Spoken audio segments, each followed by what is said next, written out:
네, 시작할게요. 오늘 31페이지에 있는 수질환경 생물학부터 시작하도록 할게요. 수질환경 생물학에서 반복적으로 나오는 문제들이 탄소원과 에너지에 따른 미생물의 분류이기 때문에 그 부분을 먼저 조금 정리를 하고 문제를 풀도록 할게요.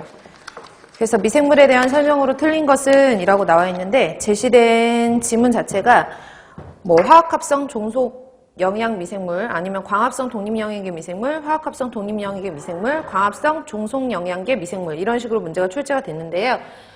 첫 번째로 보시면 탄소원에 따라서 보통 우리가 무기탄소, 다 아시다시피 이산화탄소, 대표적으로 이산화탄소라든지 중탄산이온, 탄산이온 이런 데에서 무기탄소에서 우리가 탄소를 얻는 미생물들을 독립영양계 미생물, 어제도 말씀드렸지만 독립영양계 미생물은 타가영양계라고도 하고요.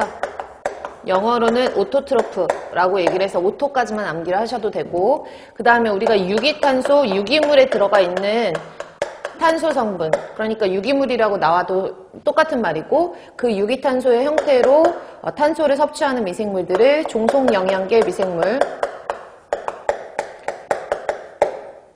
죄송해요. 잘못 썼네요. 얘가 자가, 얘가 타가. 그래서 종속영양계 미생물은 헤테로트로프 마이크롭스라고 얘기를 하죠. 그래서 탄소원에 따라서 무기탄소에서 에너지를 얻느냐, 그 다음에 유기탄소에서 얻느냐에 따라서 독립영양계 미생물과 종속영양계 미생물로 나뉘고요. 그 다음에 에너지원이죠. 빛에서 얻느냐, 빛에서 얻는다 그러면 우리가 광영양계 미생물이라고 하고요.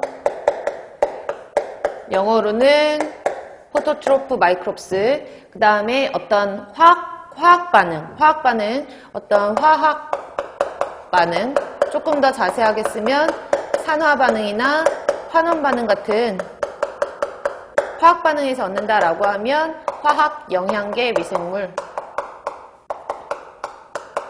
그래서 영어로는 케모트로프 마이크롭스, 이렇게 정리를 하고요. 그 다음에 문제를 푸시는 게 조금 더 수월하실 테니까 정리해 놓으시고 보실게요. 그러면 1번 같은 경우에는 화학합성 종속영양계 미생물이니까 화학합성 종속영양계 미생물은 종속영양 미생물 유기물을 에너지원으로 하고 유기탄소를 탄소원으로 한다. 맞는 설명이고, 광합성 독립영양 미생물은 광합성이라는 말이 붙어 있으니까 포토트로프죠. 그래서 빛을 에너지원으로 하고, 독립영양계 미생물이기 때문에 산소를 탄소원으로 하는 게 아니라 뭐를 탄소원으로 하는 거죠? 독립영양계 미생물은 무기탄소죠. 그래서 O2가 아니라 정확하게 고치려면 CO2라고 붙이셔야 되고, 3번, 4번은 옳은 설명이니까 비교해서 봐두시면 될 것 같아요.